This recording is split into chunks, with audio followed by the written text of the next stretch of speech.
ये मूलचंद तेलीवाला का जो विवरण है वो आप लोगों के पास, मैंने वो ग्रुप में शेयर किए थे उसके फोटोग्राफ, तो सॉफ्ट कॉपी तो आप लोगों के पास होगी। हाँ, मोबाइल में है ना, बस तो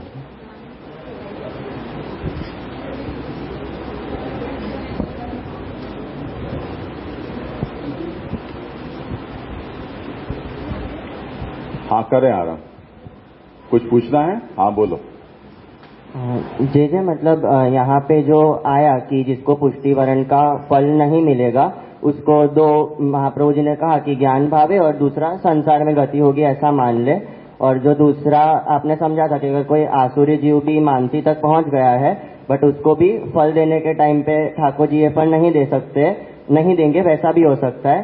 तो अगर वह आसुरी है तो उसकी तो मुक्ति आदि भी नहीं होगी मानसी तक पहुंचने के बाद भी।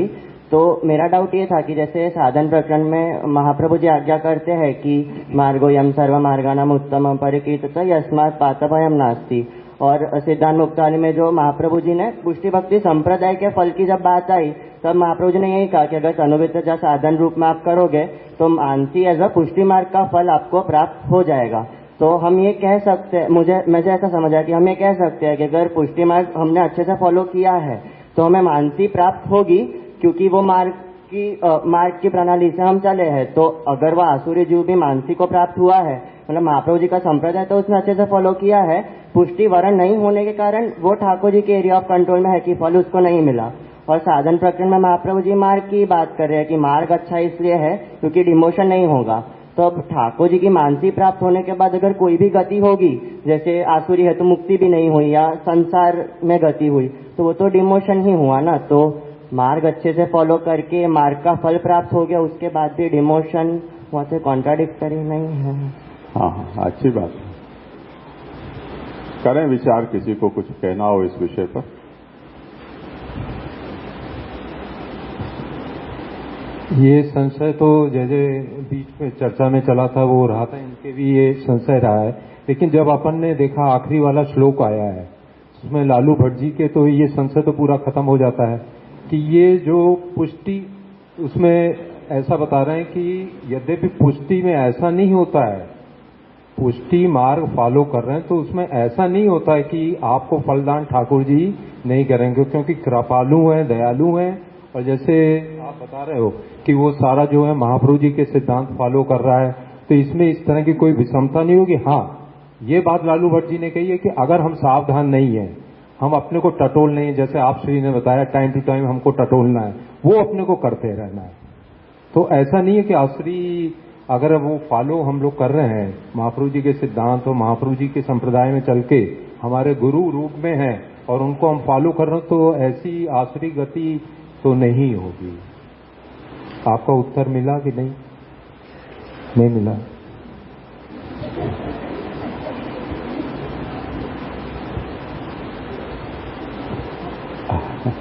तो आगे बोलो कुछ, क्या समस्या बाकी है? मतलब क्वेश्चन ये था कि अगर मानसी प्राप्त हो गई है और ऐसा बोला है कि डिमोशन नहीं होगा, तो कुछ भी और होगा, जैसे मुक्ति भी नहीं मिली है, कुछ भी और हुआ, तो ठाकुर जी की मानसी के बाद कोई भी गति तो डिमोशन ही हुई ना। देखिए, अपने यहाँ मुक्ति का तो संदर्भ निकल ही जाता है। अपने यहाँ मुक्ति का तो पुष्टि संप्रदाय जो महाप्रभु जी का मार्ग फॉलो कर रहे हैं, तो उसमें तो जो मार्ग के अंतर्गत उसकी इस तरह की कामना तो कभी नहीं रहती है कि हमें मुक्ति मिले, पहली बात। अब दूसरी बात रही कि मानसी तक पहुंचने पर, आपका प्रश्न है मानसी तक पहुंचने पर अधोगति हो गई, आसुरी हो गया या डिमोशन हो गया, इसी तरह की आपकी बात है ना। तो डिमोशन तो जब होगा कि जब उसी मार्ग के अंतर्गत अपना डिमोशन कब होगा, जब हम महाप्रभु जी के संप्रदाय को फॉलो नहीं करेंगे, उनके सिद्धांत को फॉलो नहीं करेंगे। महाप्रभु जी अगर प्रसन्न हैं, क्योंकि हमारे गुरु हैं और गुरु प्रसन्न है, तो फिर उसमें दिक्कत नहीं होनी चाहिए। इस तरह डिमोशन जब ही होगा कि जब हम महाप्रभु जी के सिद्धांत नहीं फॉलो कर रहे हैं, महाप्रभु जी हमसे प्रसन्न नहीं है, हमारा गुरु हमसे प्रसन्न है, तो वो तो ठाकुर जी तक तो पहुंचा ही देगा, डिमोशन तो नहीं होगा।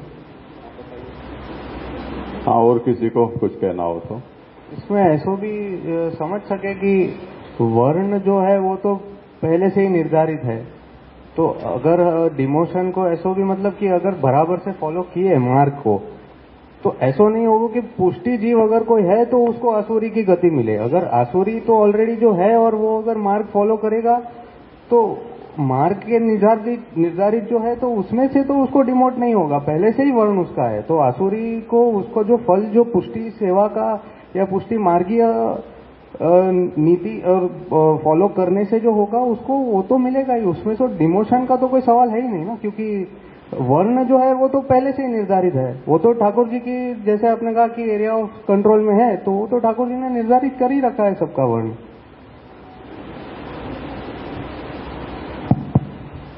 हाँ, इलक कुछ हाँ हो करते रहे ना बीच में, तो हमको पता चल रहा। सॉल्व हो गया प्रॉब्लम? अच्छा, सॉल्व हो गया।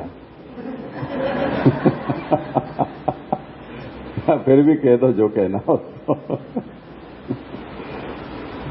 यहाँ ऐसे भी सोच सकते हैं ना कि आपने जो प्रश्न किया उसी में उत्तर सोच सकते हैं कि मानसी तक तो वो पहुंच ही गया है, फिर भगवत इच्छा, फिर भगवान का कार्य है ना, तो वहां से अगर उसको प्राप्त नहीं हुआ है तो या तो वो इंतजार करेगा या धैर्य रखेगा कि प्रभु जब कृपा करेंगे तब, तो तब तक वही स्थिति। तो मानसी तक तो वो पहुंच ही गया है ना, आपने प्रश्न किया तो वहां पे तो अवगति की तो बात आई नहीं, तो वो मानसी तक तो पहुंच ही गया है ना।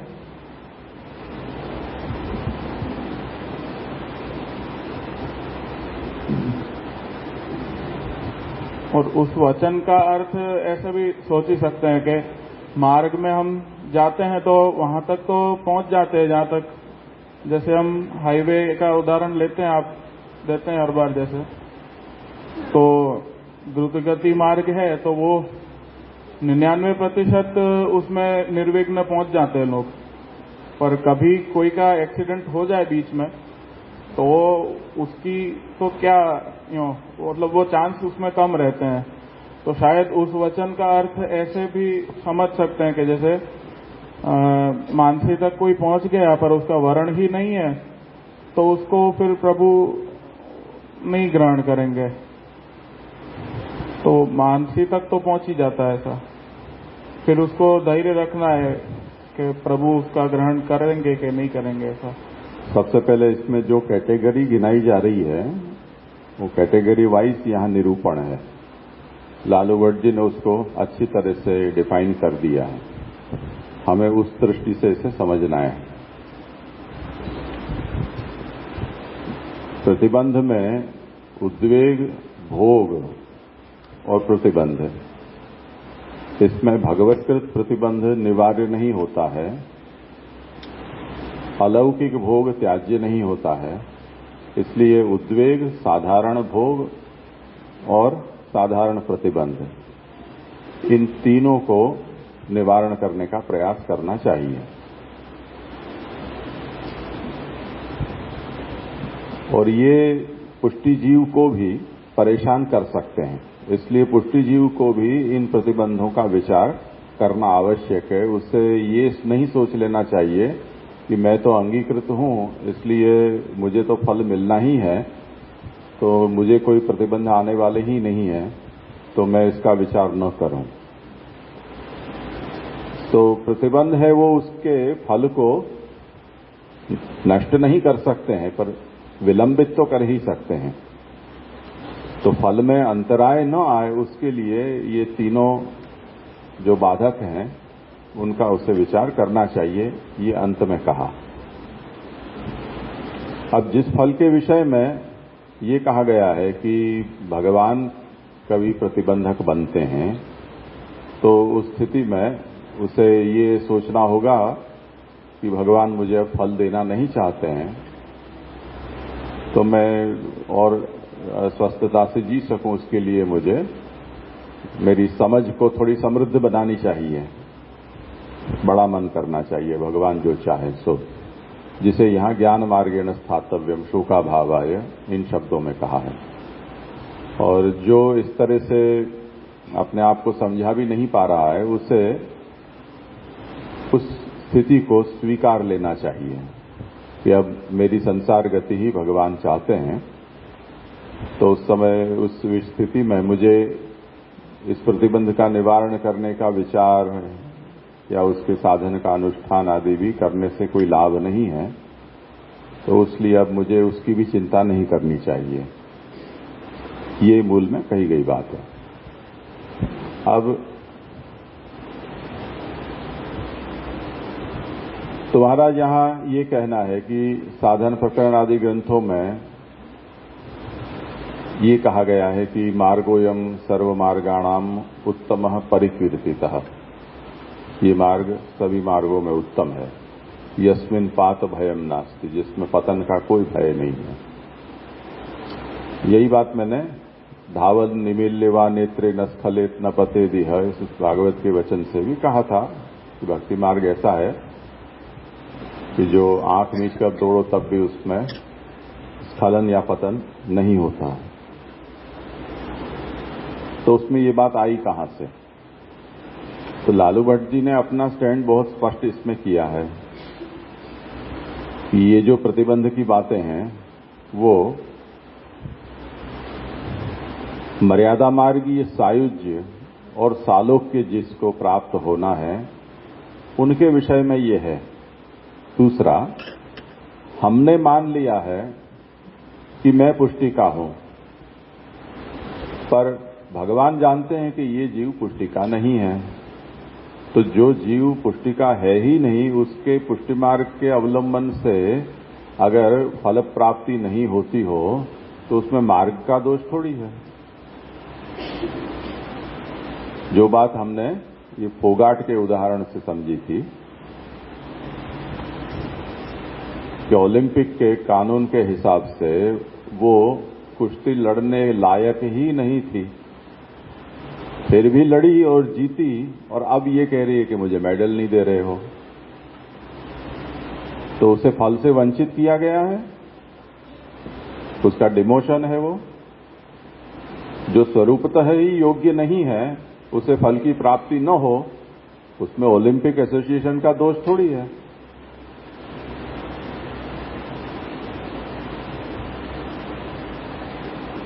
तो हमने जिसे मान लिया है कि ये पुष्टि का जीव है, वही हमारी समस्या है।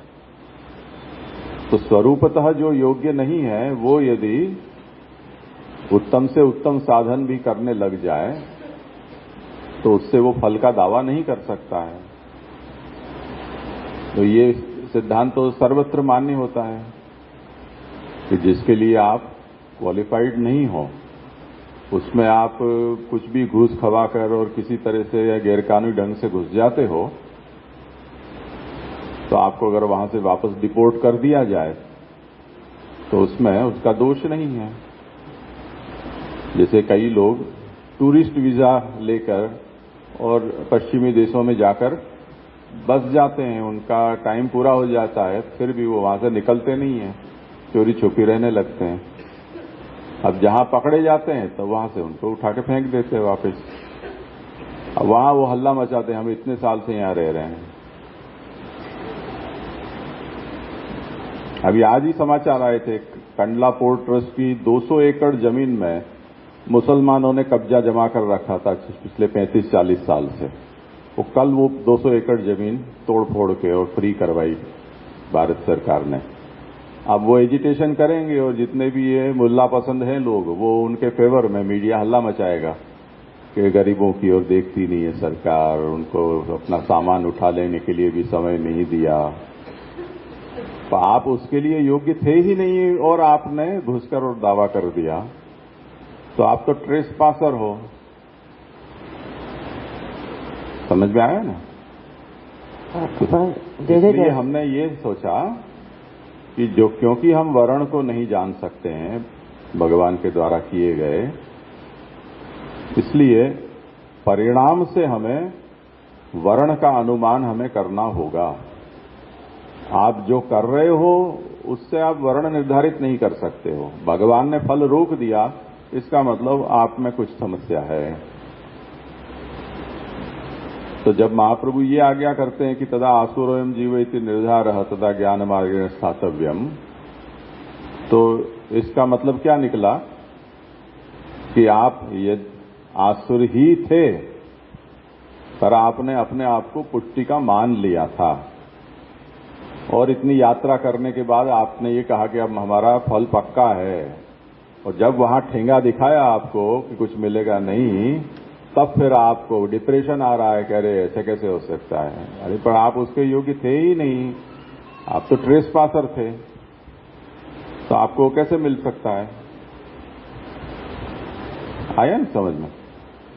जैसे पर हमने वो भी एक एग्जांपल लिया था ना कि कोई आसुरी जीव है, उसको भी मानसी तो प्राप्त हो सकती है, तो वरण के बाद वाला फल तो ठाकुर जी के हाथ में है, वो मैं समझ गया। पर जो महाप्रभु जी के मार्ग को प्रॉपरली फॉलो किया होगा तभी मानसी सेवा प्राप्त होगी, नहीं तो नहीं हो सकती, क्योंकि महाप्रभु जी कह रहे हैं कि पुष्टि मार्ग का फल तो मानसी है सिद्धांत मुक्तावली में। तो तब तो फिर मार्ग के थ्रू हम गए और मार्ग का फल प्राप्त हुआ, तब तो फिर वो डिमोशन हुआ ना, संसार में गति या कुछ होना। ये तो उसमें मार्ग का जो फल है, मानसी जो हम कहते हैं या व्यसन कहते हैं, उस विषय में तो हमारा ये सिद्धांत है ना कि वो भगवत कृपा साध्य नहीं है, वो जीव कृति साध्य है। तो जो जीव कृति साध्य होगा तो जो भी करेगा उसकी वो सिद्ध हो जाएगी। उसका उदाहरण देता हूं कि जो मुखिया की नौकरी करते हैं वो समय से बंध जाते हैं। ठाकुर जी को जगाने का समय, उत्थापन का समय, अब वो 30, 40, 50 साल तक नौकरी करने के बाद वो जिनके यहां नौकरी कर रहे हैं उनके जीवन में ऐसा संभव है कि उत्थापन की जगह शयन आरती का समय आए तब तक भी उनको उसका अनुसंधान न हो।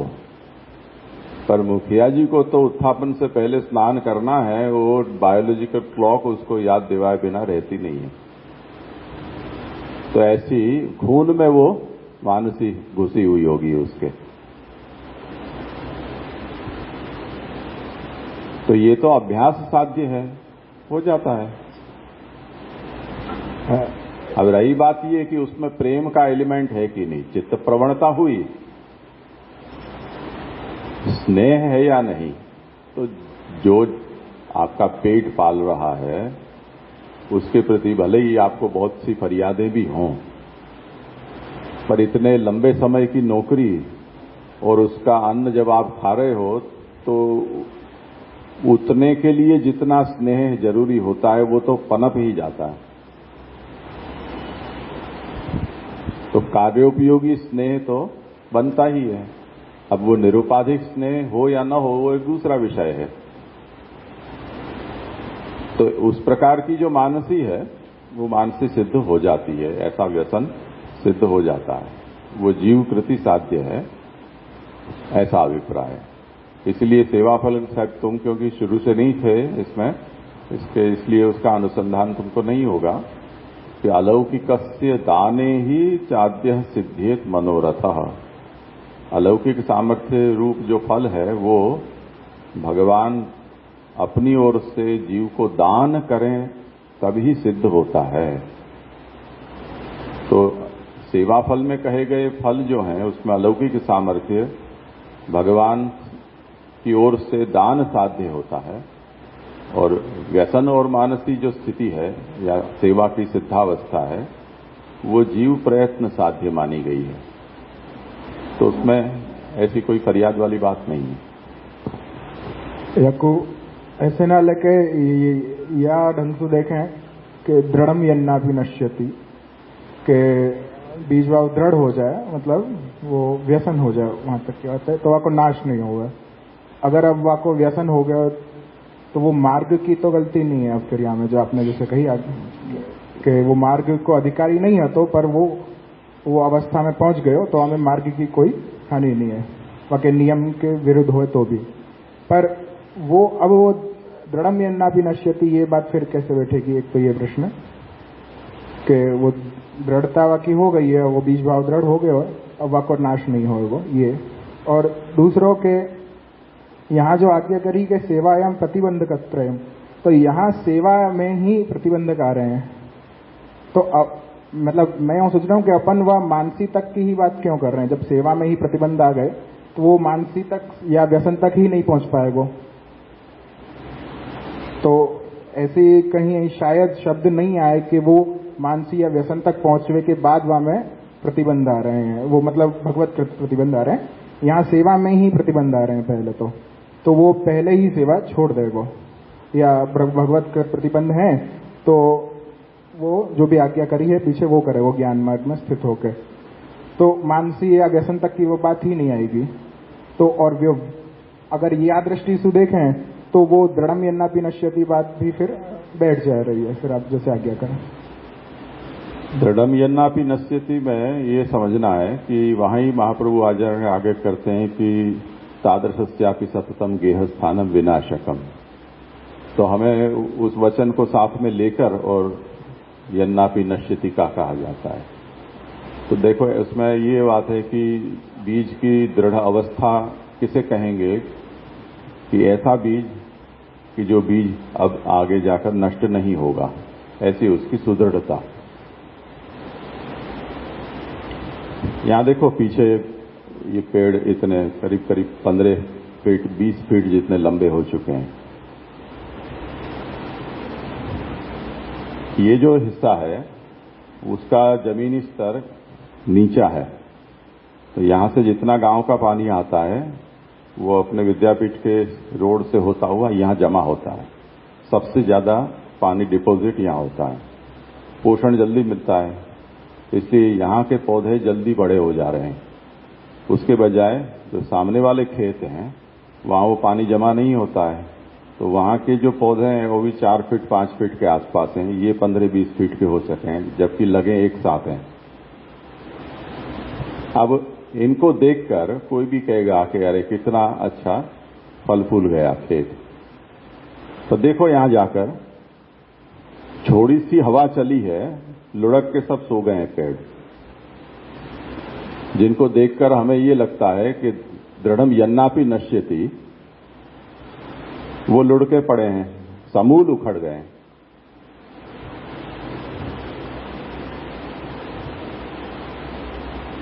तो एक तो ये बात है कि जिनकी दृढ़ता हमें प्रतीत होती हो वो प्राथमिकी दृढ़ता होती है, प्रथम अवस्था, जिसमें हमें ये प्रतीत होता है कि नहीं अब तो ये जम गए हैं, अब नहीं उखड़ेंगे। पर यदि जो दृढ़ता हुई है उसकी दृढ़ता बनाए रखने का उपाय आप नहीं करोगे तो सामान्य कारणों से वो नहीं उखड़ेंगे, पर तूफान आया तो वो भी उखड़ सकते हैं। समझ में आया ना? जैसे ये पेड़ है वो हवा के झोंके से उखड़ सकते हैं, ये मकान नहीं उखड़ेगा, पर भूचाल आया तो ये मकान भी उखड़ जाएगा। इसलिए महाप्रभु ये आज्ञा करते हैं कि तादृशस्यापि सततम गेह स्थानम विनाशकम। तो हमें व्यसन भाव पर्यंत जो इसका स्नेह विकसित हो चुका है वो भी भगवत विरोधी वातावरण में सतत रहा तो वो वातावरण उसके भाव का नाशक बन सकता है, तो उसे त्याग करके जाना चाहिए। ये एक बात हुई, ठीक है ना। अब दूसरा विषय कि जो बात यहां फल में प्रतिबंधक के रूप में कही जा रही है उससे हमें मानसी की सिद्धि से पूर्व ही सोच लेनी चाहिए, ऐसा प्रत्यय बाबा का कहना है। पर जिसको अभी मानसी की सिद्धि ही नहीं हुई है उसको फल की प्राप्ति की कल्पना भी दूर है। उस अवस्था में भगवान को क्या जरूर पड़ी है कि उसमें रास्ते में कोई रोड़ा अटकाए, वो तो खुद ही अटका हुआ है। ये भगवतकृत प्रतिबंध की बात है। जैसे पाकिस्तान हिंदुस्तान के बीच में विवाद हुआ और 2-3 बार दुस्साहस किया पाकिस्तान ने, तो मोदी जी के ऊपर बड़ा प्रेशर आया कि अब तो हो जाए आर पार की लड़ाई। मोदी जी ने ये कहा कि पाकिस्तान की खुद की हालत ऐसी है कि दुनिया भर के सामने कटोरा लेके भीख मांग रहा है, उसमें सत्ता किसकी चल रही है वो भी हमको पता नहीं है। यानी आतंकवादी चला रहे हैं, चुनी हुई सरकार चला रही है, या वहां की जासूसी संस्था चला रही है, वो भी हमें पता नहीं है। तो वो अपने आप ही मरने पड़ा है, उसको मारने से फायदा क्या? क्यों हम अपने हाथ मैले करें, क्यों हम अपना खर्चा करें, क्यों हमारे सिपाहियों को तकलीफ दें? उसको अपनी मौत मरने दो। तो मोदी जी कहें कि भाई इसमें हम प्रतिबंधक बने, ये हमें शोभास्पद नहीं लगता है। कोई ढंग का शत्रु हो उसके साथ में हम कुछ आके और बांह चढ़ाएं या ताल ठोके तो समझ में आने वाली बात है। भी इस पिद्दी जैसे के साथ में लड़के फायदा क्या है, जो खुद ही मरने पड़ा है। इस तरह से यहां भी अगर हम ये कहते हैं कि फल प्राप्ति में की अवस्था में ये प्रतिबंध भगवान के द्वारा हो रहा है, ऐसा हमें न कहकर साधनावस्था में ये प्रतिबंध भगवान के द्वारा किया जा रहा है, वहां हम उसको खींच कर लाएं, वो मानना इसलिए जरूरी नहीं है कि वो तो प्रतिबंध पूर्ण है, सभी तरह के प्रतिबंध में ही वो पड़ा है, इसीलिए तो वो साधनावस्था में है। समझ में आया? तो जैसे फोगाट क्वालिफाइड होकर और ओलंपिक में लड़ने के लिए पहुंची, उसके बाद कुछ प्रतिबंध का विचार हम कर सकते हैं। अभी दिल्ली में बैठकर और किसी अखाड़े में कुश्ती की प्रैक्टिस कर रही हो, उसमें कोई उसकी टांग खींच रहा हो, उसको हम ये कहें कि ये प्रतिबंध है, तो उसे प्रतिबंध मानना ठीक नहीं लगता है। उसका औचित्य वहां नहीं है, क्योंकि वो प्रतिबंधकता है ही नहीं। सिद्धावस्था पर पहुंचने पर, ऊंचाई पर आप पहुंचे और आपकी टांग खींची और आप गिरे, तब तो हमने कुछ कह सकते हैं। अब जो अभी घुटनों से चल रहे हैं, चार पांव से चल रहे हैं, उनकी टांग खींच भी ली तो भी क्या फर्क पड़ा है? अभी दो पांव पर खड़े तो हो नहीं सक रहे हो, तो प्रतिबंध किस बात का? आप स्वयं प्रतिबंध पूर्ण हो। तो साधनावस्था में इसे इसलिए नहीं लेना चाहिए कि उसमें फिर वो प्रतिबंधक रूपता दिखलाई ही नहीं देती है कि इसमें कुछ भगवान ने किया, क्योंकि हम अस्पष्ट होते हैं। वो अवस्था में जो कुछ भी होता है वो हमारे अज्ञानवश हो रहा है, जिनको महाप्रभु ने साधन प्रकरण में गिनाया है कि ये विक्षेपाद अथवा शक्त्या प्रतिबंधादपि क्वचित अत्याग्रह प्रवेशेवा परपीड़ादि संभव है। वो साधारण प्रकार का प्रतिबंध है या भगवतकृत प्रतिबंध है, उसको हम डिमार्केट भी नहीं कर पाएंगे। उनका पृथक्करण करना संभव नहीं है हमारे लिए। तो जब ऐसी अस्पष्ट स्थिति है, तो उसमें भगवान क्यों अपना हाथ डालें? ये तात्पर्य। तो ये प्रतिबंध तीनों फिर मानसी या व्यसन पश्चात ही आएंगे, ऐसे समझना? नहीं, तीनों की बात नहीं है। ये जहां आसुरोयम जीव इति निर्धार, भगवतकृत प्रतिबंध, हाँ, उसी में हमें ये सोचना है। यानी हम इस निर्णय पर वो जीवात्मा पहुंचे कि अब मैं इस मार्ग का जीव नहीं हूं, ऐसा भगवान सोच रहे हों, ऐसा लगता है। तो ये जब नौबत आती है, तो ये तो भगवतकृत प्रतिबंध की ही बात है ना। हाँ, वो उद्वेग और साधारण प्रतिबंध और लौकिक भोग, उसकी ये बात नहीं है, उसे अलग समझो। मतलब जो पहले दृढ़म यन्नापि नश्यति के पश्चात वो जो मतलब मेरे को लगा वो बात हमारे कही, क्योंकि वाके बाद भी वाको जो त्याग कही है, दृढ़ पश्चात त्याग कही है, और वहां में भी बात संभावना है, तो बहुत सारे बाधक आ सके हैं, अन्य दोष आदि जो भी बताए, तो वो तो वैसे भी आने ही है। पर भगवतकृत प्रतिबंध एक विशेष है, तो हमारे वाक्य एक विशेष बात समय कही कि वाक्य बाद भी बाधक तो रहेंगे दृढ़ता के बाद भी, तो हमारे वो गेहस्थानम निरंतर बाधकता हो सके है, तो हमारे वो बात कही है। भगवत प्रतिबंध के लिए वो नहीं कही, ऐसा लगे है। नहीं, मैंने जो उदाहरण दिया उससे आप थोड़ा विचार करें आप लोग। जैसे हमने ये सोचा था कि भगवान गोकुल में गोकुलवासियों को इतना सुख देने के बाद अचानक मथुरा पधार गए। इससे पहले कई ऐसी घटनाएं हुई और हर रोज होती थी, क्योंकि भगवान अपने घर में थे, वो सखा गाय वो अपने अपने स्थानों पर थे, तो निरंतर संयोग तो उनको भगवान का होता नहीं था, तो हर दिन उनको संयोग वियोग का चक्र चलता था। ठाकुर जी गोचारण के लिए पधारे तो गांव वाले हैं उनको वियोग हो जाए, वनवासियों को संयोग हो जाए, घर पधारे तो वनवासियों को वियोग हो जाए, गांव वाले को संयोग हो जाए, घर पधारे तो गाय भैंस बकरी उन लोगों को वियोग हो जाता था, गोचारण के लिए पधारे तो उनको संयोग हो जाता था। तो अब ये जो चल रहा है इसमें भी यदि हम प्रतिबंध का विचार करें, इस प्रतिबंध को हम कौन सी कक्षा में रखेंगे? जिन जिनको भी वियोग का अनुभव हो रहा है वो कौन सी प्रकार का प्रतिबंध है? भगवतकृत प्रतिबंध कहेंगे? उसको हम नहीं कहेंगे। इसी तरह कंस के द्वारा कई असुर आकर परेशान कर जाते थे, वो भी एक तरह का प्रतिबंध था। तो जैसे तृणावर्त आया, पूतना आई और नंदराय जी को हुआ कि ये इस बालक को यहां बारंबार कष्ट हो रहा है, तो हम आद्य बुद्ध्यात्याज्य, ये एक साधारण प्रकार का प्रतिबंध है, तो विचार पूर्वक हमें इस प्रतिबंध का निवारण सोचना चाहिए। तो ये स्थान दोष है ऐसा लगता है, तो स्थान बदल दो। तो कुटुंब कबीलों के साथ ठाकुर जी को पधराकर वृंदावन चले गए। तो इससे हमें पता चला कि ये भगवतकृत न होकर और साधारण प्रकार का प्रतिबंध है जिसका हम त्याग कर सकते हैं। इसी तरह जितनी जितनी भी घटनाएं अवतार काल में भगवान ने दिखाई हैं, उनमें हम इन प्रतिबंधों के स्वरूप को सोच सकते हैं। कभी भगवान उनके चित्त को उद्वेग हुआ है, कभी भगवान के द्वारा उद्वेग कराया गया है। जैसे काली नाग के प्रसंग में भगवान निश्चेष्ट होकर काली नाग के पास में बंध गए हों, ऐसे दर्शन कराए, तो वो दृश्य तटस्थ जो थे ब्रजवासी वो देख नहीं पाए, तो ये उद्वेग भगवान ने उनको करवाया। तो ये साधारण प्रकार का उद्वेग नहीं था, भगवतकृत प्रतिबंध रूप वो उद्वेग हुआ, उसका निवारण भी संभव नहीं हो पाया। केवल एक बलदाऊ जी थे, वो वहां खड़े हुए मुस्कुरा रहे थे, क्योंकि वो भगवान की लीला के रहस्य को जान रहे थे, और किसी को इस बात की भनक नहीं पड़ी कि ये ठाकुर जी क्या करना चाह रहे हैं।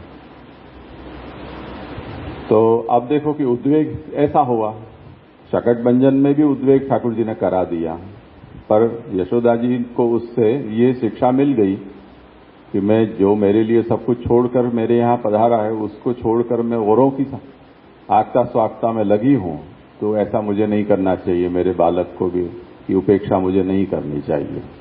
तो वो उद्वेग उनको शिक्षाप्रद हो गया। तो आप देखो, ये जो साधनावस्था में होने वाली ये सब प्रतिबंध जो हैं, वो प्रतिबंध तो स्वभावतः आते हैं, अवस्थाजन्य होते हैं। सिद्धावस्था पर आने वाले प्रतिबंध जो है वो अवस्थाजन्य हो सकते हैं, पर उसमें हमें कुछ अधिक विचार करना पड़ता है, क्योंकि हमारी अदृढ़ता के कारण कोई प्रतिबंध खड़े हो जाते हों, वो सिद्धावस्था पर जाकर नहीं होते हैं। जैसे आस्करण के पीठ में तीर घुस गया, पर वो ठाकुर जी के श्रृंगार धरा रहे थे, उसमें विचलित नहीं हुए। तो ये जो अवस्था पर पहुंच गए, उसकी जगह हम होते तो एक मच्छर काट देता तो भी हल्ला मचा देते। तो अवस्था भेद से वो प्रतिबंध कहीं उग्र हो जाते हैं, कहीं वो सही हो जाते हैं, उपेक्षा योग्य हो जाते हैं। तो इस अभिप्राय से ये समझना है कि भगवतकृत प्रतिबंध का विचार, ये जो सेवा की सिद्धावस्था है, उसके बाद जब अब फल मिलने की आशा जगी है और मिलने वाला है, उस अवसर पर हमें उसका विचार करना चाहिए, उससे पूर्व नहीं। ये मेरा कहने का मतलब है।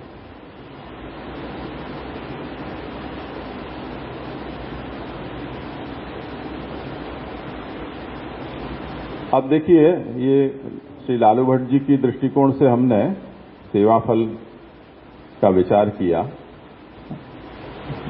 इसमें बहुत सी बातें, क्योंकि हम लोगों ने सभी ने लालू भट्ट जी के अतिरिक्त भी अन्य विवरण इस ग्रंथ के पढ़े होंगे, सुना होगा कुछ न कुछ, इसलिए सबकी अपनी अपनी मान्यता बंध जाती है, अपेक्षाएं बंध जाती हैं कि ऐसा नहीं, ऐसा होना चाहिए। तो वो तो ठीक बात है। अध्ययन का फल ये है कि जो हमें पसंद न हो, स्वीकार्य न हो, ऐसी बातों को भी हम सुन सकें और समझ भी सकें। ये अध्ययन का लाभ है।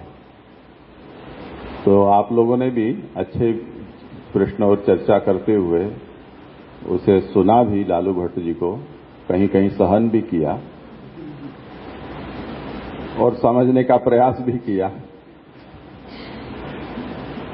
फिर भी ये जिज्ञासा तो सबके मन में अभी भी है ही कि कोई ऐसा अर्थ इस ग्रंथ का निकले कि जिससे कि ये तीनों के तीनों फल पुष्टि मार्गीय सेवा के सिद्ध हो जाएं।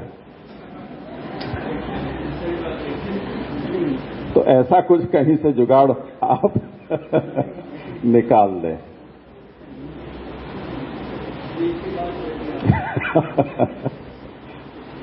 सब ऐसा प्रयास करते हैं।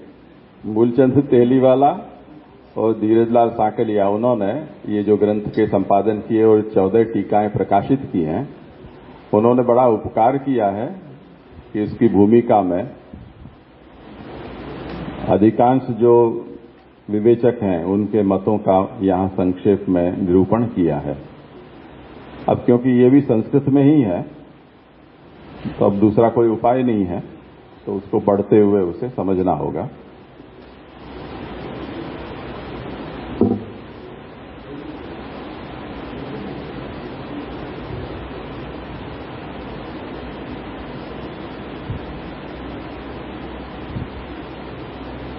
हाँ, सेवा फल तात्पर्य उन्होंने अपने इस भूमिका का नाम रखा है।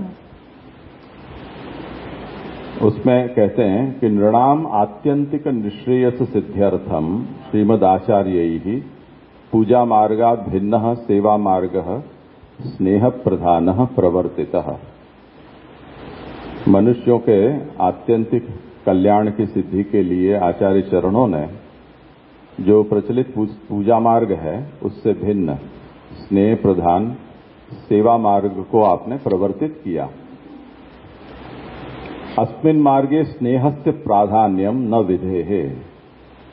आचार्य चरणों ने जो मार्ग प्रवर्तित किया है उसमें स्नेह का प्राधान्य है, विधि का प्राधान्य नहीं है। सेवा शब्दार्थः श्रीमदाचार्य सर्वनिर्णय अपि दर्शितः। स्वर्णनिर्णय में सेवा शब्द का अर्थ बताते हुए आचार्य चरण ने कहा है, भक्ति शब्द से धात्वर्थः सेवा प्रत्ययार्थः प्रेम इति। जो भक्ति है उसमें भज धातु का अर्थ सेवा है और पिन प्रत्यय का अर्थ होता है प्रेम, यानी प्रेम पूर्वी का सेवा, ये भक्ति शब्द का अर्थ होता है। तो प्रेम सेवा यहां सेवा शब्द से महाप्रभु को अभिप्रेत है। अब अनर्थ मूला अहंता ममताया नाशम विना चित्तस्य प्रवणम भगवती न भवति। अहंता ममता बड़ी अनर्थ मूलिका है और उसका जब तक नाश नहीं हो जाता है तब तक भगवान में चित्त प्रवण नहीं हो सकता है। इत्येतदर्थम प्रथमम तनुज वित्तज सेवोपदिश्यते श्रीमदाचार्यैः। ये अहंता ममता के नाश के लिए सबसे प्रथम सिद्धांत मुक्तावली ग्रंथ में महाप्रभु ने तनुज वित्तज सेवा का उपदेश किया। तत्सिद्ध्यै तनुवित्तजा इस रूप में। इसमें अहंता रूपस्य देहस्य ममता रूपस्य वित्तस्य विनियोगो यदा भगवती सर्वांशेन भवति तदा तादृशी अहंता ममतायाः विपरिणामो भवति। हमारा देह अहंता रूप होता है और वित्त आदि जो होती है सकल सामग्री वो ममता रूप होती है।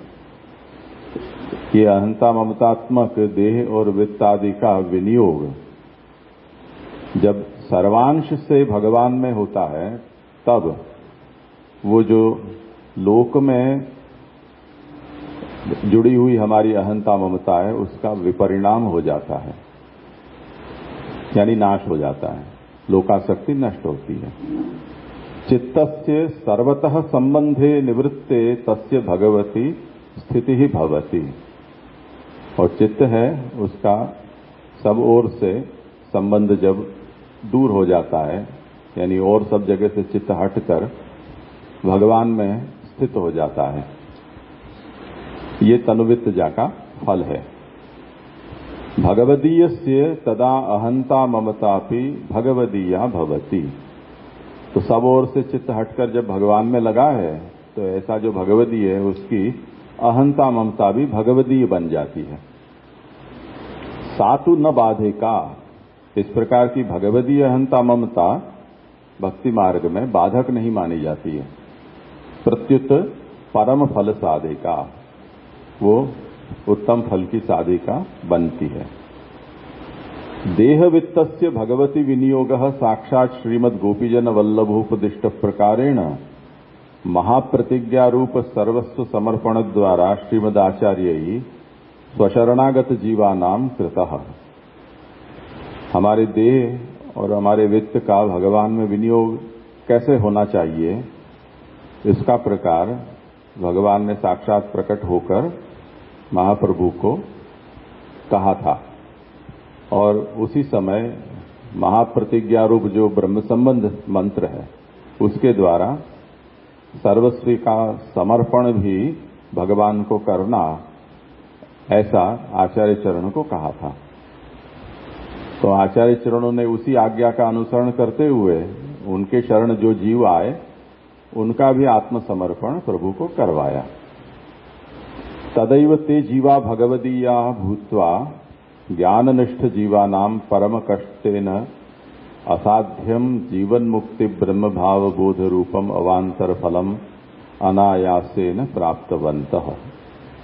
जब इस प्रकार से जीवों का ब्रह्म संबंध हुआ, सर्वस्व समर्पित हुए, तब वो समर्पित जो जीव हैं वो भगवदीय होकर ज्ञाननिष्ठ जो जीव होते हैं यानी ज्ञान मार्गीय जो जीव हैं उनको जो सिद्धि परम कष्ट से भी सिद्ध नहीं हो पाती है, प्राप्त नहीं होती है, ऐसी जीवन मुक्ति और ब्रह्म का बोध, इस प्रकार का अवांतर फल भक्ति के अवांतर फल के रूप में वो उनको अनायास प्राप्त हो जाता है। जो सिद्धांत मुक्तावली में ततः संसार दुःखस्य निवृत्ति ही ब्रह्म बोधनम ये कहा है।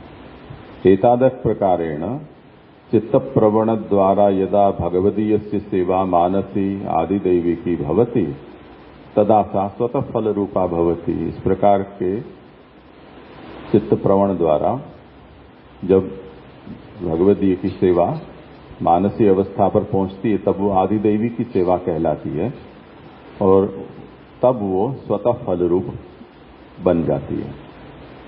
तादृशाम विरल भक्तानां तु सेवाम विना न किमपि अपेक्षितम।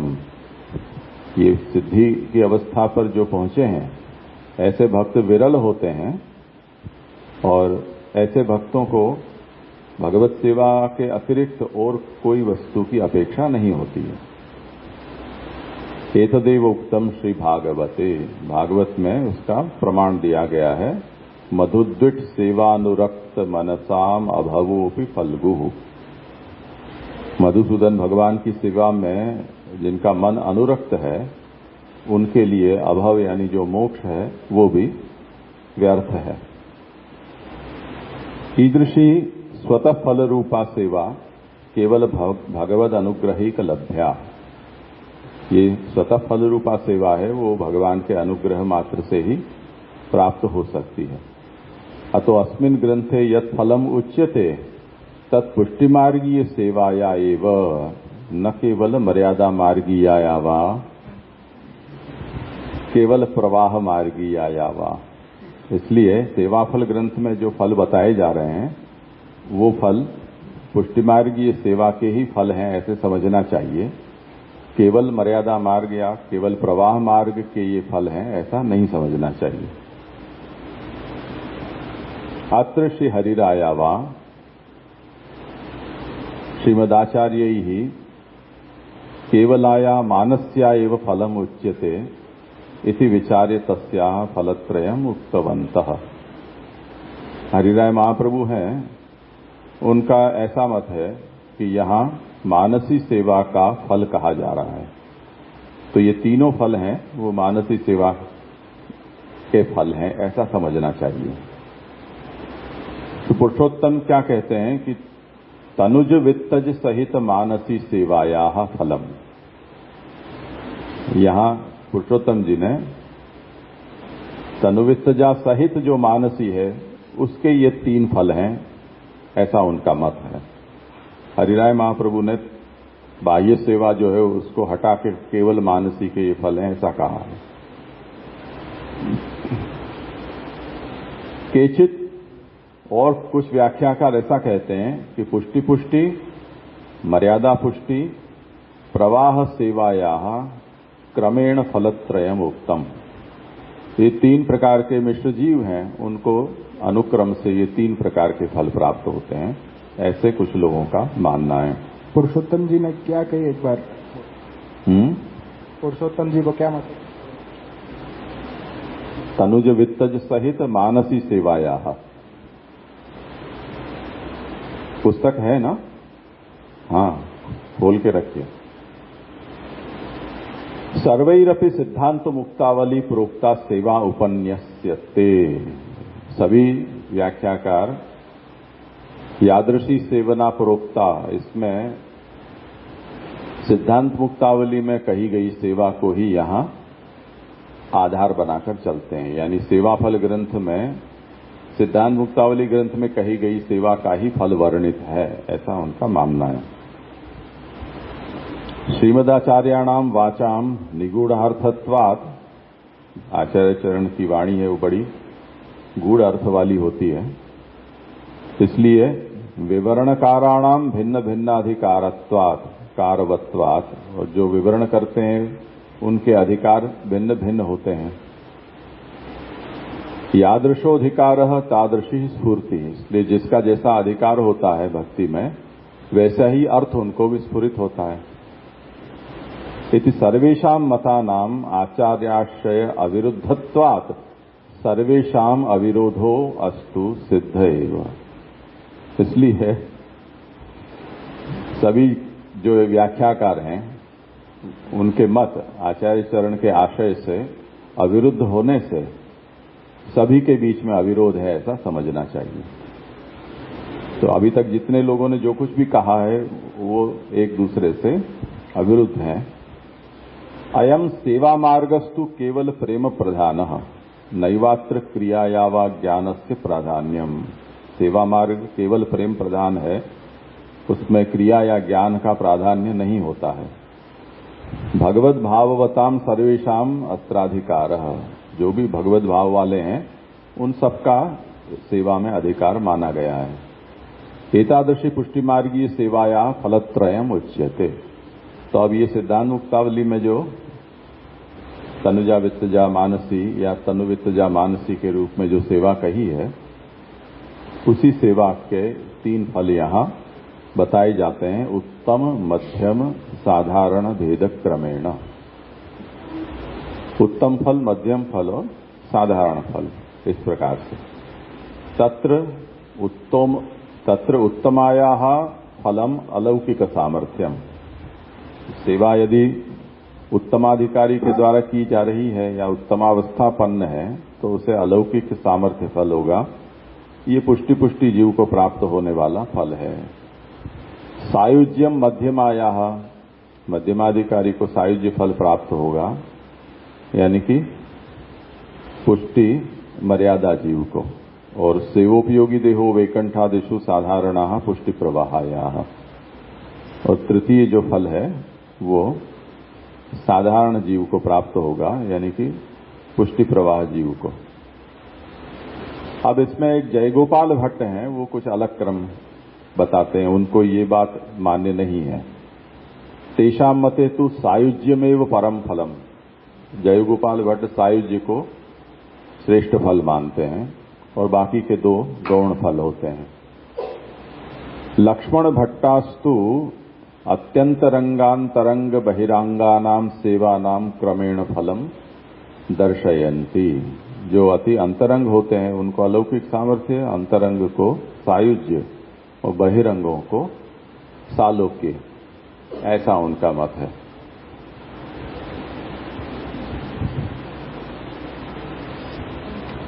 तो ये एक सामान्य दृष्टि से विवेचन हुआ। अब प्रत्येक फल के विषय में तो ये संपादक समझाते हैं कि अब अलौकिक सामर्थ्य को विचार करें तो इसका अर्थ भगवता सह गानादि सामर्थ्यम, प्रभु के साथ स्वर में स्वर मिलाना, गाना। जैसे कि मुख्या नाम एवं, मुख्य जो ब्रजभक्त गोपीजन है वो प्रभु के साथ गाते नाचते थे, उस तरह से। ऐसा श्री कल्याण राय जी आज्ञा करते हैं, उनका ऐसा मत है। इसे अलौकिक सामर्थ्य उन्होंने कहा है। अब अलौकिक भजनानंदानुभवे स्वरूप योग्यता इति श्री गोपेशाह, श्री गोपेश चरण ये कहते हैं कि अलौकिक भजनानंद का अनुभव करने में स्वरूप योग्यता की प्राप्ति, इसे अलौकिक सामर्थ्य समझना चाहिए। उसके बाद श्रीमद व्रजस्थोक्त रीत्या इतर प्रमाणा गोचरम इतर साधना प्राप्यम सर्वात्म भावैक लभ्य भजनानंदानुभव लक्षणम इति श्री देवकी नंदनाः। देवकी नंदन जी ये कहते हैं कि ब्रजभक्तों ने जिस तरह से बताया है उस तरह से अन्य किसी प्रमाण से जाना नहीं जा सके ऐसा, और किसी साधन से प्राप्त भी नहीं हो सके, और जो केवल सर्वात्म भाव से ही प्राप्त हो सके, ऐसा भजनानंदानुभव रूप सामर्थ्य, उसको यहां अलौकिक सामर्थ्य समझना चाहिए। उसके बाद हरिराय महाप्रभु भगवतः कोटि सूर्याग्नि रूपस्य आत्यंतिक फलदित्सायाम सर्वलीला विशिष्टस्य प्रभोः हृदय प्रवेशे तदनुभव सामर्थ्यम इति श्री हरिधन चरणाः। करोड़ों सूर्य की अग्नि के समान जो भगवान है, ऐसे जो भगवान यानी तापात्मक भगवान जब आत्यंतिक फल, अंतिम फल किसी भक्त को प्रदान करना चाहते हैं, तब वो सर्वलीला विशिष्ट प्रभु भक्त के हृदय में प्रवेश करते हैं। ऐसे हृदय में प्रविष्ट भगवान के अनुभव का जो सामर्थ्य है, अंतस्थित भगवान का अनुभव का सामर्थ्य, वो अलौकिक सामर्थ्य का मतलब है। ये हरिराय महाप्रभु का मत है। और सर्वाभोग्य सुधा इति श्री वल्लभाः, श्री वल्लभ ये कहते हैं कि सर्वाभोग्य सुधा की प्राप्ति, इसे अलौकिक सामर्थ्य समझना चाहिए। पुरुषोत्तम जी ये आज्ञा करते हैं कि परप्राप्ति क्या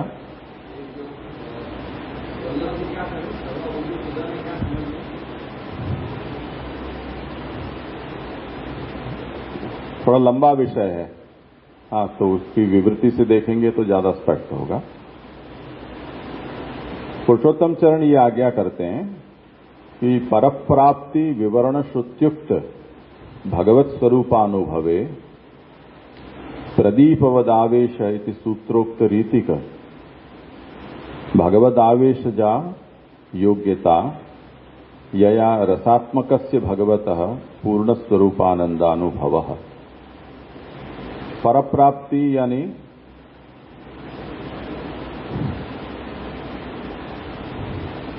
सोष्णुते सर्वान कामान सह ब्रह्मणा विपश्चिता और नायमात्मा प्रवचन लभ्यो तस्यैष आत्मा विवृणुते परम स्वाम, ये जो दो श्रुति वचन है उनमें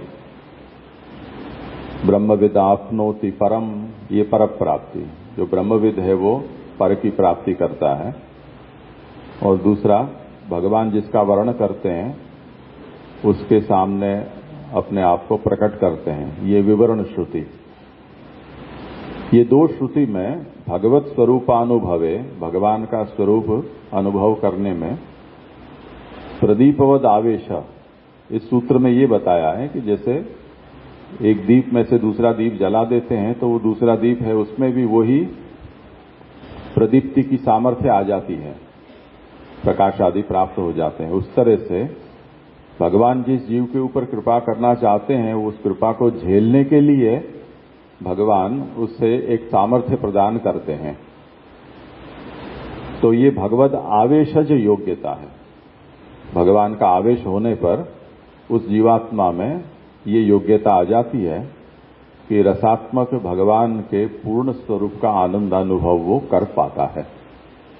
इसे यहां अलौकिक सामर्थ्य से कहा गया है। तदनुसारिणश्च अनुक्तत्वात् तथैव। और बहुत से व्याख्याकार हैं जो श्री पुरुषोत्तम जी के अनुसारी हैं, उनका यहां उल्लेख नहीं कर रहे हैं, समझ लेना चाहिए कि वो भी ऐसा ही कहते हैं। अब लालू भट्ट जी साक्षात श्री वृंदावनादौ श्री कृष्ण स्वरूप दर्शन स्पर्शनादि कृति क्षमत्वम, साक्षात आदिदेवी श्री वृंदावन आदि दिव्य भगवत धामों में भगवान के स्वरूप के दर्शन, उनका स्पर्श आदि करने की जो योग्यता है उसे अलौकिक सामर्थ्य कहा गया है। कस्यचिद एतत् संघाते कस्यचिद एतत् देहपातोत्तरम वृंदावनादिषु अलौकिक संघातेन प्रियतम भगवत संगमः इति जयगोपाल भट्टाः। जयगोपाल भट्ट ऐसा कहते हैं कि कुछ लोगों को इसी संघात से और कुछ लोगों को इस संघात का पात होने के बाद वृंदावन आदि अलौकिक स्थानों में भगवान ऐसे ही अलौकिक संघात को प्रदान करते हैं, दिव्य देह प्रदान करते हैं और उससे भक्त अपने प्रियतम भगवान है उनसे उनका संगम प्राप्त करता है। इसे अलौकिक सामर्थ्य कहा गया है। भगवतः इव अलौकिकमेव ज्ञान क्रियाभ्याम सामर्थ्यम जगद व्यापार वर्जम इति लक्ष्मण भट्टाः। जिस प्रकार भगवान में अलौकिक ज्ञान और अलौकिक क्रिया और ऐसे सामर्थ्य होते हैं, उसी तरह जीव को भी भगवान जब अलौकिक सामर्थ्य प्रदान करते हैं तो उनमें भी ऐसी सामर्थ्य आ जाती है। ऐसा लक्ष्मण भट्ट कहते हैं। और साक्षात भगवत संबंध रूपम हीन जीवस्य उत्तम भगवता सह साम्येन रति रसोद्बोधश्च इति विवृत टिप्पणीकाराः।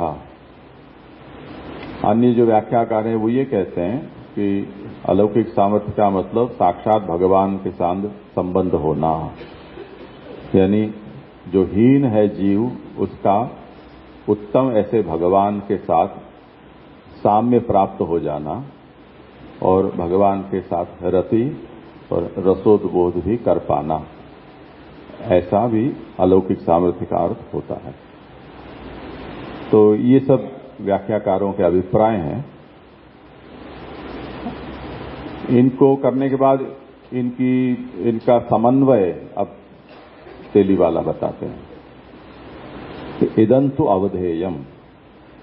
इसमें ये बात ध्यान देने योग्य है कि अत्र सर्वेषां टीकाकाराणाम मतानि प्रायो भिन्नानि।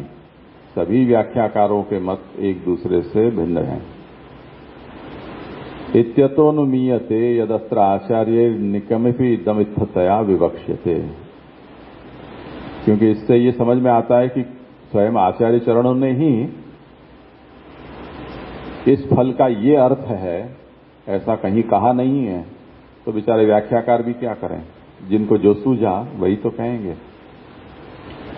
जय गोपाल भट्टम विना सर्वेपि टीकाकाराः अलौकिक सामर्थ्यम उत्तम फलत्वेन मन्यन्ते। जय गोपाल भट्ट उसको उत्तम नहीं मानते, वो सायुज्य को मानते हैं और सब लोगों ने अलौकिक सामर्थ्य को उत्तम माना है। नैवेदम फलम जीव कृति साध्यम परंतु केवल भगवद अनुग्रहिक साध्यम। ये अलौकिक सामर्थ्य रूप फल है वो जीव कृति साध्य नहीं है, भगवान के अनुग्रह से ही केवल ये फल प्राप्त हो सकता है। ब्रह्मानंदात् समुद्धृत्य इदं फलम भगवता व्रतेषु विशेष कृपया दीयते। जिनको भजनानंद का दान करना है, ऐसे परम कृपा भाजन जो भक्त हैं, उनका ब्रह्मानंद में से उद्धार करके अलौकिक सामर्थ्य रूप फल भगवान विशेष कृपा करके देते हैं। कीदृशम तद्दानम तन्न निश्चेतुम नैव शक्यते भगवद इच्छाधीनत्वात् तस्य। अब वो भगवान किस भक्त के ऊपर कितनी कृपा करेंगे, उसे अलौकिक सामर्थ्य रूप फल भी किस रूप में प्रदान करेंगे, ये कोई जान नहीं सकता है, इसलिए कि वो भगवान की इच्छा के अधीन होता है। एतत् फलं तु गोपवधू सदृश स्वतंत्र प्रेमात्मकोत्कट भक्त्या परम संतुष्टेन भगवता विशेषानुग्रह ख्यापनाय क्वचित दीयते। इस प्रकार का फल भगवान, जिस प्रकार से गोपीजन स्वतंत्र प्रेम वाले थे, उनके अंदर भगवान के प्रति जो उत्कट भक्ति प्रकट हुई, उससे परम संतुष्ट होकर भगवान ने उनके ऊपर विशेष अनुग्रह बताया और उस अनुग्रह को प्रकट करते हुए भगवान ने उनको फल प्रदान किया। इसी तरह ये फल भी विशेष अनुग्रह भगवान जिसके ऊपर करना चाहते हैं उसे ही प्रदान करते हैं। कोटि ब्रह्मांडादीनाम अखिल नियामकः सन्नपि अत्र स्वेच्छया भक्त मनोरथ पूर्णाय भगवान तद्वश्यो भवति।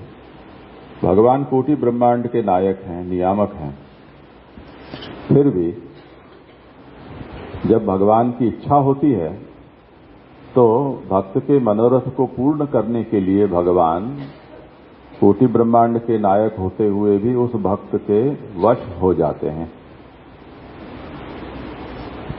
अखिलम जगत स्वेच्छया लीलया नर्तयन्नपि परमार्द्रो भूत्वा भक्त मनोरथानुसारेण तद्वशः सन् स्वयं नृत्यति भगवान। उस समूचे जगत को अपनी इच्छा से नचाने वाले भगवान कभी आर्द्र हो जाते हैं तो भक्त के मनोरथ के अनुसार भक्त वश होकर स्वयं उसके सामने नृत्य करने लग जाते हैं। सर्वज्ञो भूत्वापि यशोदायाः सन्निधौ महामुग्धवत् तिष्ठति। भगवान सर्वज्ञ हैं, फिर भी यशोदा जी जब गुस्सा करते हैं तो उनके सामने महामुग्ध होकर खड़े रह जाते हैं। भक्तम अम्बरीशम स्वयं रक्षन्नपि भक्तापराध क्षमाकरणाय स्वस्य अशक्तिम कथयन् दुर्वाससं प्रति भक्तवश्यताम प्रकटयति।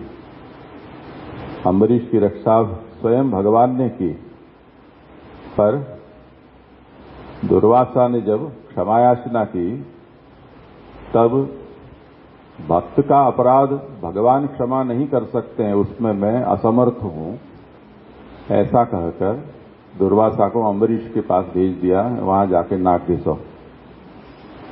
इस तरह से भक्तवश्यता प्रकट की।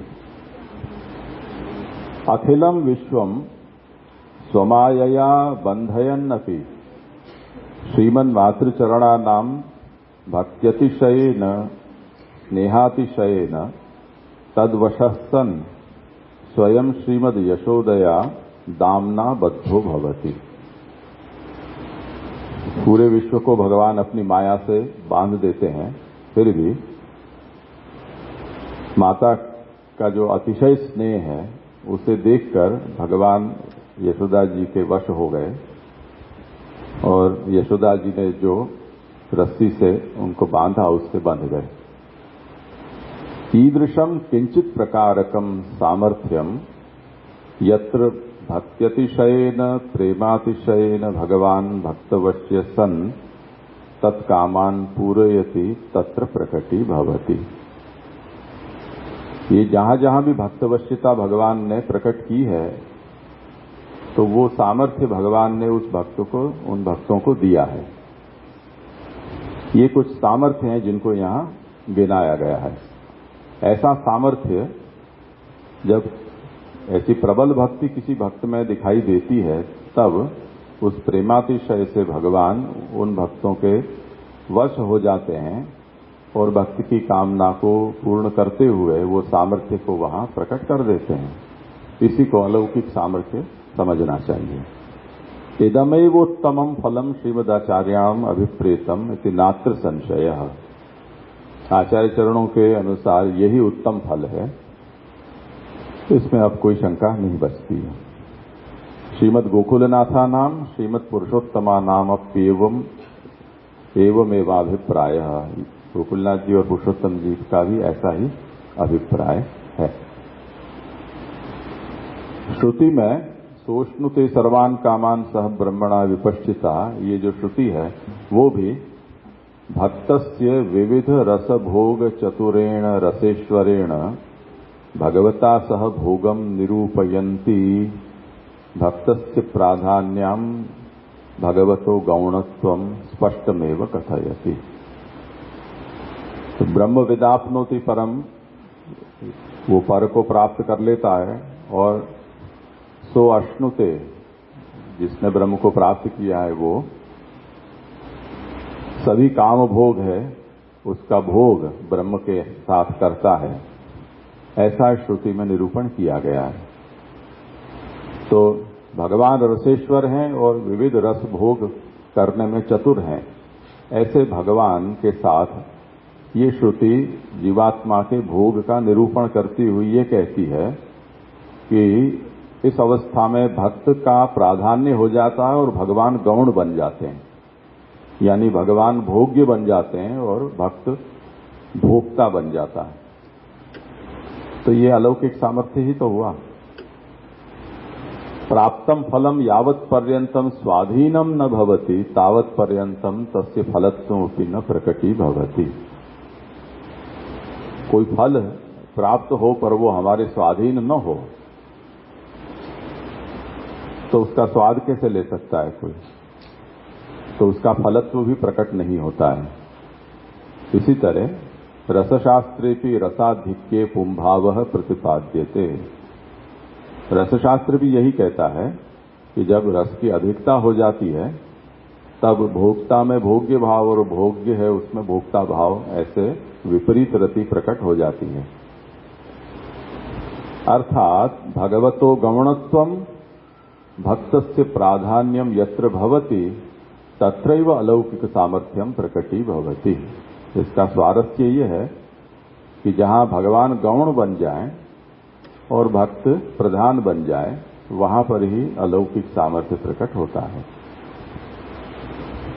स्वस्य स्वातंत्र्यम पालयन भक्ताधीनो भूत्वा तन मनोरथान पूरयन स्वस्य विरुद्ध धर्माश्रयत्वम महामाहात्म्यंच प्रकटीकुर्वन् भगवान श्री कृष्ण एव परम फल रूपो अलौकिक सामर्थ्य रूपः श्रीमदाचार्याणाम हृदय शेषे नित्यम रमते स्म।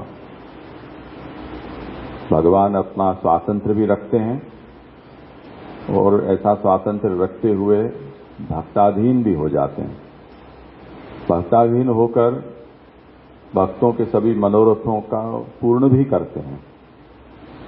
ऐसा खुद का विरुद्ध धर्माश्रय रूप जो महात्म्य है वो प्रकट करते हुए भगवान परम फल रूप जो अलौकिक सामर्थ्य रूप है उसे आचार्य चरण के हृदय में उसके साथ नित्य रमण करते हैं। तो महाप्रभु ने भी जो ये अलौकिक सामर्थ्य ऐसे नामकरण के साथ उस फल का निरूपण किया है, उसका भी यही महात्म्य है। ये आचार्य चरण के हृदय में इस तरह से भगवान रमण करते हैं और बहिरपि श्रीमद आचार्याणाम सन्निधौ अखिल लीला विशिष्टो भगवान कृष्णो रममाणः प्रकटतया भक्तवश्यताम प्रदर्शयन निरंतरम स्वदृग विषयो भवति। वो ही हृदय स्थित भगवान है, वो आचार्य चरण के सन्मुख भी सभी लीला से विशिष्ट उनके सामने रमण करते हुए प्रकट विराजते हैं और अपनी भक्तवश्यता है उसका भी प्रदर्शन करते हुए निरंतर उनको दर्शन देते हैं। तो जो दर्शन आचार्य चरणों को हो रहे हैं उसी का निरूपण यहाँ फल रूप में महाप्रभु ने इस ग्रंथ में किया है। तो उस बात को समझाते हैं कि एतादृशम भगवतः परमं फलम वांग मनसा गोचरम सत शब्दैः कथम प्रतिपादयितुम शक्यते। ऐसे जो भगवान हैं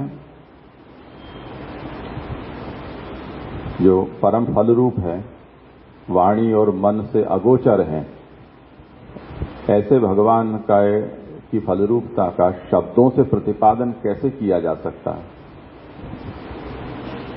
अनुभवैक वेद्यत्वात् तस्य, ये तो अनुभव का विषय है।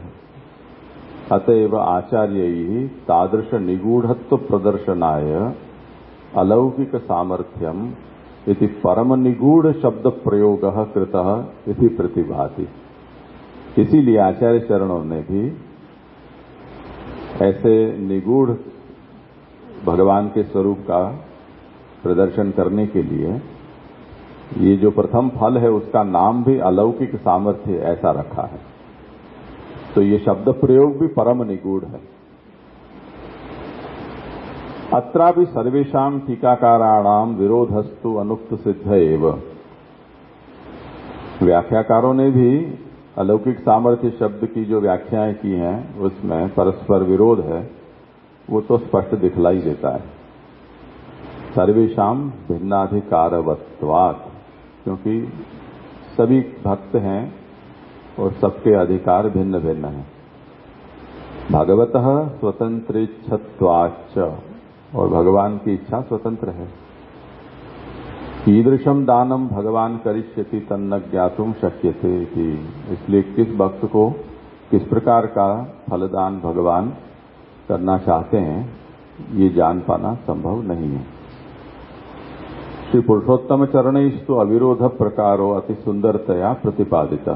पुरुषोत्तम चरणों ने सभी व्याख्याकारों के अविरोध का प्रकार बड़ा अच्छा प्रतिपादित किया है। अतः तदेवास्माभि अत्र अनुद्यते, तो उनके शब्दों को यहाँ हम कहना चाहते हैं कि एतत् सर्वं भगवतो नानाविध प्रवेश हेतुकत्वात् भगवदिच्छायाश्च ज्ञातुम अशक्यत्वाद् उपपन्नम इति। ये पुरुषोत्तम चरणों के शब्द हैं कि ये जितने उन्होंने भी सभी व्याख्याकारों के फल के विषय में जो विचार हैं वो लिखकर अंत में ये कहा है कि ये सब कुछ इसलिए उपपन्न है क्योंकि भगवान ही विभिन्न प्रकार से भक्तों के हृदय में प्रवेश करके फल विषयक ऐसे ऐसे भावों को प्रकट करते हैं।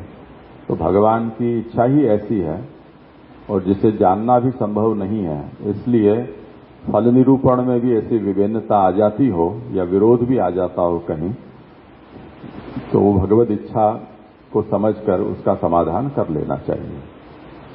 तो ये प्रथम जो अलौकिक सामर्थ्य रूप फल है उसके संबंध में संपादकों ने निरूपण किया है। अब इसके बाद सायुज्य, सहयुनक्ति सयुजो भाव सायुज्यम। ये सायुज्य शब्द की व्युत्पत्ति करते हुए कल्याण राय ऐसा कहते हैं कि सायुज्य का मतलब है सहभाव। सहभाव यानी साथ रहना। जैसे कि गोपानाम एव, गोप सखा जिस तरह से ठाकुर जी के साथ खेलते थे, गाय चराते थे, उस तरह से साथ में रहना, इसे सायुज्य समझना चाहिए। और भक्त्या माम अभिजानाति इत्युक्तो भगवत स्वरूपे लयः इति श्री गोपेश, श्री देवकी नंदन, श्री पुरुषोत्तमा, लालू भट्टाश्च। ये चार व्याख्याकार ऐसा कहते हैं कि भगवत स्वरूप में लय हो जाना ये सायुज्य का अर्थ है। विवृति टिप्पणीकार भी ऐसा ही मानते हैं।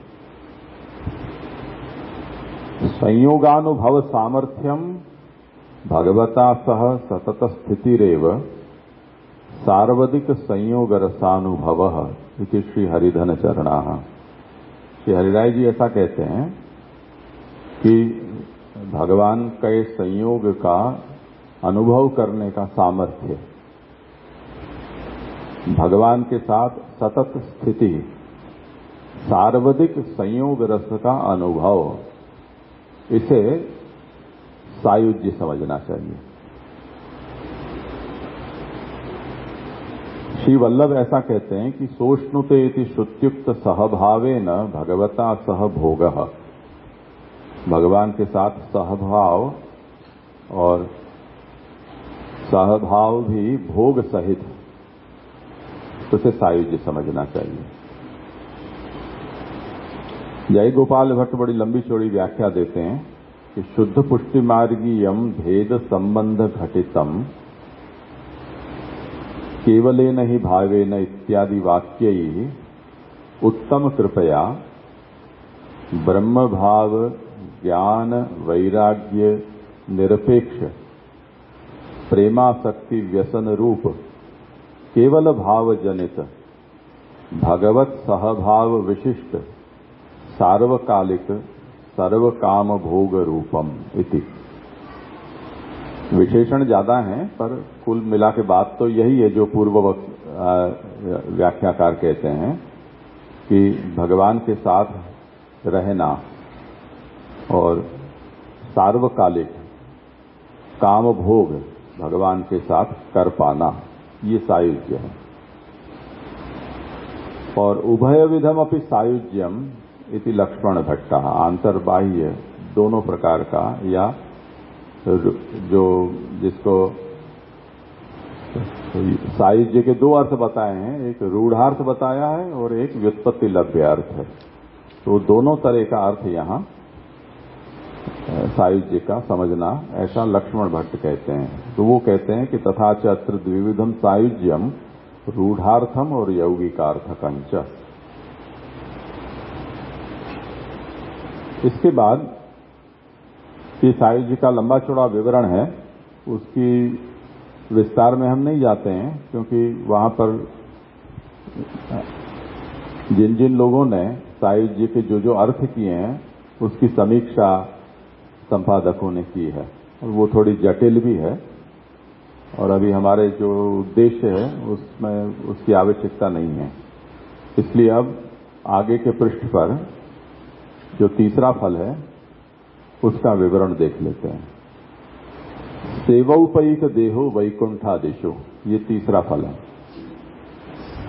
सेवायाम क्रियमाणायामेव अनुग्रह विशेषाभावात् साक्षात् सेवा अनुपयोगे अन्यैः तादृश साक्षात् रसानुभव कर्तृभिः क्रियमाणायाः सेवायाः उपसमीपे योगः संबंधः तद्वत् पक्ष्यादि शरीर प्राप्ति इति श्री हरिधन चरणाः। श्री हरिराय महाप्रभु ये कहते हैं कि भगवत सेवा करने वाले पर यदि विशेष अनुग्रह भगवान नहीं करते हैं तब उस व्यक्ति का सेवा में साक्षात उपयोग भगवान नहीं देखते हैं। इसलिए ऐसे हीनाधिकारी को साक्षात रसानुभव करने वाले जो अंतरंग भक्त हैं, वो जो भगवान की सेवा में प्रवृत्त हैं, उनके आसपास उनकी स्थिति बना देते हैं। किसी को चिड़िया, किसी को तोता, किसी को कबूतर, किसी को गाय बंदर, ऐसे रूप में। तो इसे समझना चाहिए कि सेवोपयोगी देह की प्राप्ति। तो ये साक्षात सेवा में या अंतरंग सेवा में उपयोगी देह नहीं, पर अंतरंग सेवा परायण नित्यलीलास्थ भक्तों के समीप में इनकी स्थिति।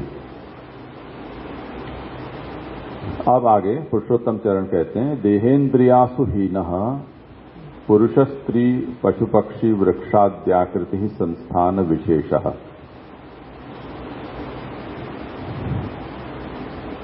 ये श्रीमद् भागवत में इस विषय का निरूपण आया है, देहेन्द्रियासु हीना नाम वैकुंठपुरवासी नाम।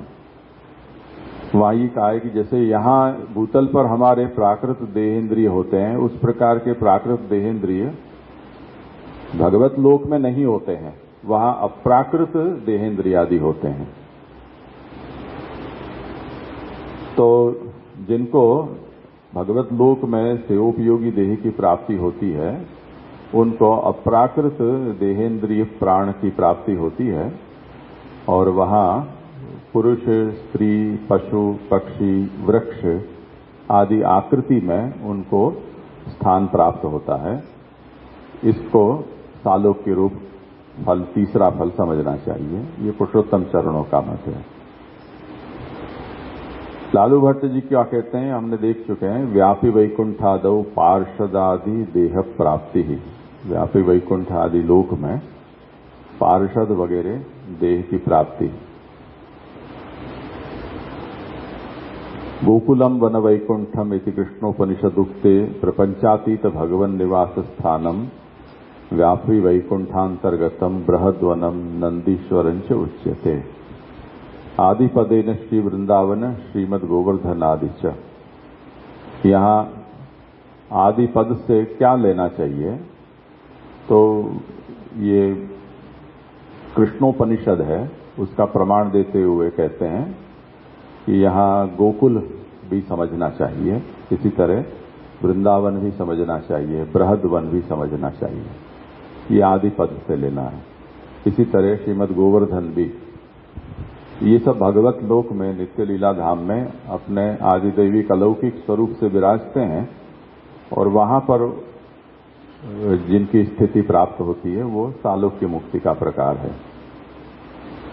तत्र सायुज्य फल अदानेधिकार, जिनको सायुज्य भगवान नहीं देते हैं उनको ये इस प्रकार का सालोक्य प्राप्त हो जाता है। सेवोपैक देह रूपो वा अथवा भवति इत्यर्थः।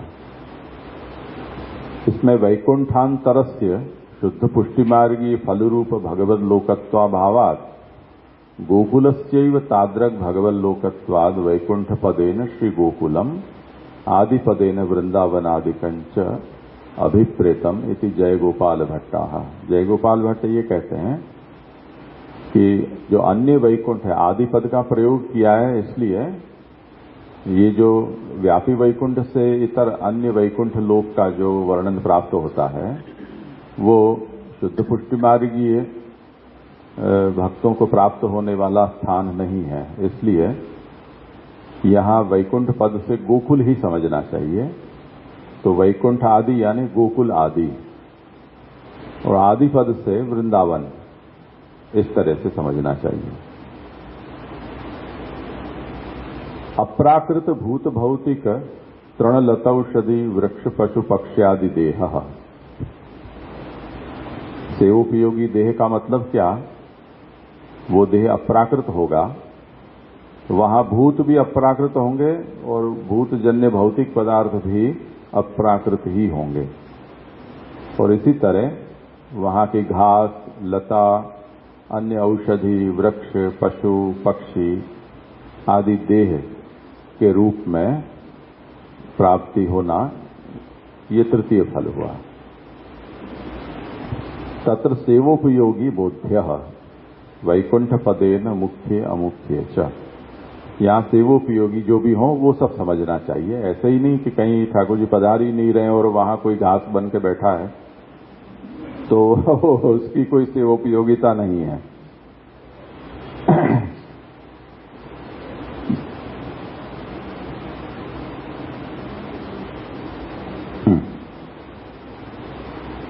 आदिपदेन स्वर्गादिषु विष्णोः स्थानेष्वपि तथा इति लक्ष्मण भट्टाः। लक्ष्मण भट्ट ऐसा कहते हैं कि वैकुंठ आदि लोकों में, उसमें आदि से स्वर्ग भी ग्रहण किया है उन्होंने, और इसी तरह विष्णु के जो अन्य स्थान हैं वो भी समझने चाहिए, ऐसा लक्ष्मण भट्ट का अभिप्राय है। और अलौकिक देह वयो गुणादिकम इति विवृति टिप्पणीकाराः। तो वैकुंठादिषु सेवोपैक देहाप्ति,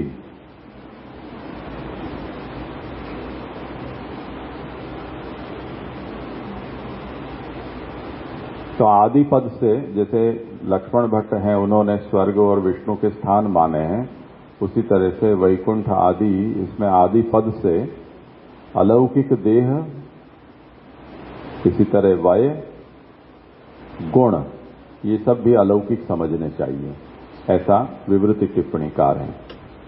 वहां देखें तो ज्यादा पता चलेगा, अभी ज्यादा स्पष्ट नहीं हो रहा है।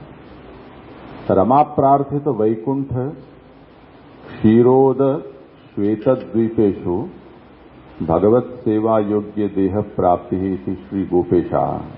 श्री गोपेश जी ऐसा कहते हैं कि जिसका लालू भट्ट जी ने खंडन किया है कि रमा प्रार्थित जो वैकुंठ है वो आदि पद से लिया जा सकता है। इसी तरह क्षीरोद समुद्र में जो श्वेतद्वीप है उसका भी आदि पद से ग्रहण किया जा सकता है।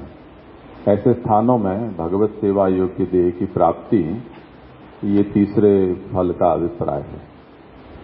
देवकी नंदन जी भी ऐसा ही मत रखते हैं। श्री वल्लभ जी कहते हैं कि आदि पद से यहां मथुरा वृंदावनादिकम ग्राह्य है। और श्री कल्याण राय जी ऐसा कहते हैं कि वैकुंठ आदि का मतलब यहां भूलोक भी हम समझ सकते हैं। जैसे कि उद्धव जी को और भगवान ने अवतार काल में गाय बछड़ों को भी अपने साथ रखा था, तो वो भी श्रेयोपयोगी देह की प्राप्ति ही माना जाना चाहिए।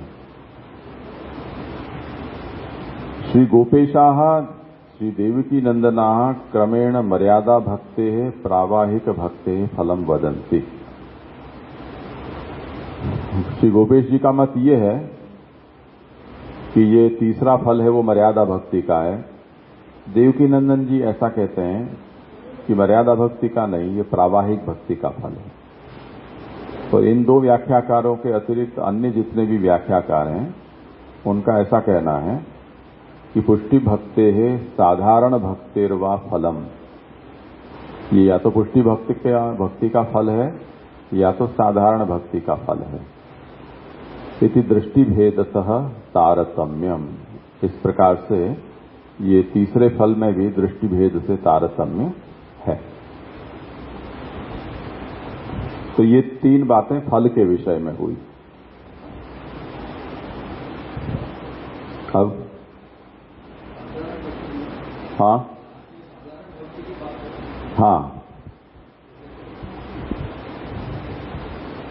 यानी पुष्टि भक्ति भी लो और सर्व सामान्य भक्ति का भी लो, क्योंकि ये तो प्रसिद्ध है। पुष्टि भक्ति तो हम कहते हैं और सब तो साधारणतया भक्ति शब्द का ही प्रयोग करते हैं ना। अभी थोड़ी देर में स्वस्थ होके आ जाएं, 5:30 हुए हैं, बाकी का विषय देख लेंगे।